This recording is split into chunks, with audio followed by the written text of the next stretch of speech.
5 दिसंबर 1945 में 14 navy airman Florida से take off किए उनके रूटीन ट्रेनिंग एक्सरसाइज के लिए। बट लगभग 1.5 घंटे बाद flight leader lieutenant Carl Taylor ने कंट्रोल टावर को अलर्ट किया कि कुछ बहुत गलत हो रहा है उनके साथ। उनके तीनों कंपास ठीक से डायरेक्शन नहीं बता रहे और उन्हें ये पता नहीं चल रहा कि पश्चिम दिशा कहाँ है। सब कुछ गलत हो रहा है। समुद्र भी बहुत अलग अलग सा लग रहा है। अटलांटिक ओशन का पश्चिमी भाग, जिसे अब बर्म्यूडा ट्रायंगल कहते हैं, उसमें उड़ता ये जहाज फ्लाइट 19, जिसका नाम था, वापस कभी नहीं देखा गया। उसी शाम एक सर्च प्लेन को उसी एरिया में भेजा गया फ्लाइट 19 को ढूंढने के लिए। पर टेक ऑफ के बस 27 मिनट बाद वो सर्च प्लेन और उसके 13 आदमी का क्रू भी वहां से गायब हो गया। ऐसे अजीब इंसिडेंट सबसे पहले रिपोर्ट किए गए थे क्रिस्टोफर कोलंबस के द्वारा, वो भी 1492 में, जब वो अपने क्रू के साथ कॉन्टिनेंट अमेरिका की तरफ जा रहे थे। उनके लोब में उन्होंने बताया कि उन्हें कुछ अजीब लाइट्स चमकती दिख रही हैं और ओशन भी बहुत ही शांत लग रहा है। उसके बाद उनका मैग्नेटिक कंपास इरेक्टिकली मूव करने लगा। इस वजह से क्रू के सारे मेंबर भी घबरा गए।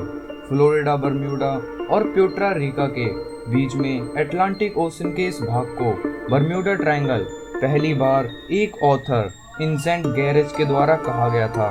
उन्होंने ये टर्म यूज किया एक मैगजीन एरोगेसी के एक आर्टिकल में, जो कि मिस्टीरियस डिसअपीयरेंस को एक्सप्लेन कर रहा था। उन्होंने 1945 में हुए फ्लाइट 19 के बारे में भी मेंशन किया था और साथ में 1918 में हुए यूएसएस साइक्लोप के गुम होने के बारे में भी, जिसमें 306 लोग मारे गए थे। उन्होंने ये भी लिखा था कि बर्म्यूडा ट्रायंगल एक ट्रू मिस्ट्री है और यूएस नेवी, एयरफोर्स और द कोस्ट गार्ड ये एक्सेप्ट करते हैं कि उनके भी होश उड़े हुए हैं। लास्ट सेंचुरी में ही 1000 शिप्स और प्लेन्स डिसअपीयर्ड हो गए इस 5 लाख स्क्वायर माइल्स बड़े बर्म्यूडा ट्रायंगल में, और इन शिप्स और प्लेन्स के गायब होने का कभी भी कोई सबूत नहीं मिला। कोई मलबा या पार्टिकल्स नहीं पाए गए बर्म्यूडा ट्रायंगल में।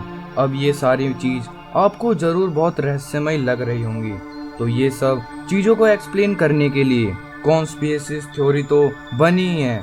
बहुत सारी थ्योरीज बनी है रिगार्डिंग एलियंस, यूएफओ, और यहाँ तक कि कुछ लोग ये भी बिलीव करते हैं कि यहाँ से कोई दूसरी डायमेंशन यानी कि कोई दूसरी दुनिया में जाने के पोर्टल्स हैं। ये सारी बातें तभी हाईलाइट हुई जब एलन ऑस्टिन के अमेरिकन जहाज को एक भगती हुई नाव मिली, वो भी अटलांटिक ओशन में। उस जहाज के मेंबर्स ने उस नाव को अपने साथ ले जाने के लिए सोचा, इसलिए कुछ क्रू मेंबर्स को नाव में भेजा गया और उसे घर तक ले जाने के लिए उसे चलाने लगे।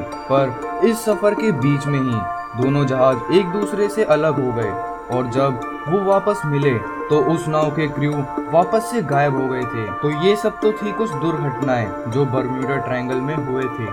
बहुत से इंसिडेंट में हमें मालूम नहीं है कि एग्जैक्टली क्या हुआ और शिप्स और प्लेन्स गायब कैसे हुए, बट क्योंकि हम इस जवाब को नहीं जानते तो इसका मतलब ये नहीं है कि इसको साइंटिफिकली एक्सप्लेन नहीं किया गया होगा।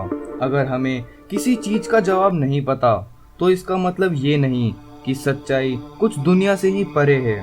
काफी रिसर्चर्स ने इस पे अपना काम किया और कुछ एविडेंस निकाले कि बर्म्यूडा ट्रायंगल कोई रहस्यमय नहीं है, बल्कि इसको मोस्ट ऑफ द टाइम कुछ ऑथर्स और थ्योरिस्ट ने इसे हमें एक रहस्यमय दिखाने की बहुत कोशिश की। इस एरिया की ज्यादातर कहानी को ऑथर्स ने बढ़ा चढ़ाकर बताया है और इसी तरह से ये जानकारी इस रूप में फैली है। तो अब हम इस चीज के बारे में साइंस क्या कहता है वो जानेंगे। ऑथर जियान जे कोसर बिलीव करते हैं कि उस एरिया के एटमॉस्फेयर में कुछ इलेक्ट्रोमैग्नेटिक रेस हैं, जिसके कारण मैग्नेटिक कंपास ब्रेक डाउन हो जाते हैं और लोग भटक जाते हैं अपने रास्तों से। इससे एक टाइप का कोहरा, जिसे कहते हैं इलेक्ट्रॉनिक फॉग, भी क्रिएट होता है, जो प्लेन्स और जहाज के साथ चिपक जाता है और उनके साथ ही चलता रहता है। उनका कहना ये था कि जहाज कोहरे में नहीं बल्कि जहाज कोहरे के साथ चल रहा है। और एक एक्सप्लेनेशन है जो कंट्रीब्यूट कर सकता है शिप्स के गायब होने में। ये एक्सप्लेनेशन ये है कि सी फ्लोर में जो क्रिएचर्स होते हैं उनसे एयर बबल्स रिलीज होते हैं जो शिप बेस से टकराकर उसे ऑफ बैलेंस कर देते हैं।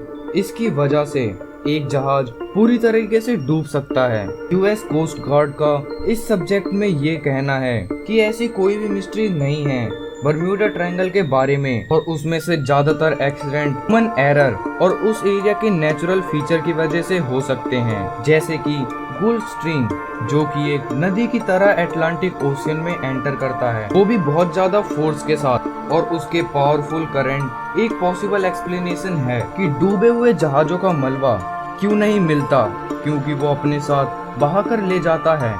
सिर्फ इतना ही नहीं, कैरेबियन अटलांटिक का जो ट्रॉपिकल वेदर सिस्टम है, इसकी वजह से उस एरिया में स्टॉर्म और हरिकेन्स बहुत आते हैं because of warm weather and high humidity.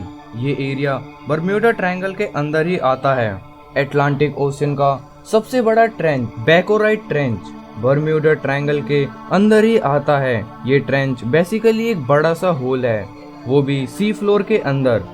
इस ट्रेंच में सी फ्लोर की गहराई है जो कि लगभग 28,332 फीट है, जिससे ये पता चलता है कि कोई भी शिप या एयरक्राफ्ट डिस्ट्रॉय होके नीचे गिरा तो वो इतनी गहराई में पहुंच जाएगा कि उसको कभी ढूंढा नहीं जा सकता। यूएस गवर्नमेंट के लिए बर्म्यूडा ट्रायंगल जैसी कोई चीज एग्जिस्ट ही नहीं करती। यूएस कोस्ट गार्ड का कहना है कि इस एरिया में व्यापारी शिप्स का आना जाना सबसे ज्यादा लगा रहता है, तो जो भी दुर्घटना हुए हैं उनका प्रोपोर्शन किसी और जगह के कंपैरिजन में बिल्कुल भी ज्यादा नहीं है। और इस सब के अलावा जो बर्म्यूडा ट्रायंगल में जमीन के हिस्से और जो लोग वहाँ रह रहे हैं, उन्हें इन सब चीजों ने कभी भी किसी भी तरह का इफेक्ट नहीं किया। तो ये सब जानकारियों से हमें ये पता चलता है कि समुद्र बहुत ही विशाल है। भले ही हम आज ट्रैकिंग टेक्नोलॉजी में काफी मॉडर्न हो चुके हैं, पर फिर भी हमारी धरती इतनी बड़ी है कि यहाँ कोई भी चीज बड़ी आसानी से खो सकती है और हम उसे कभी भी ढूंढ नहीं पाएंगे।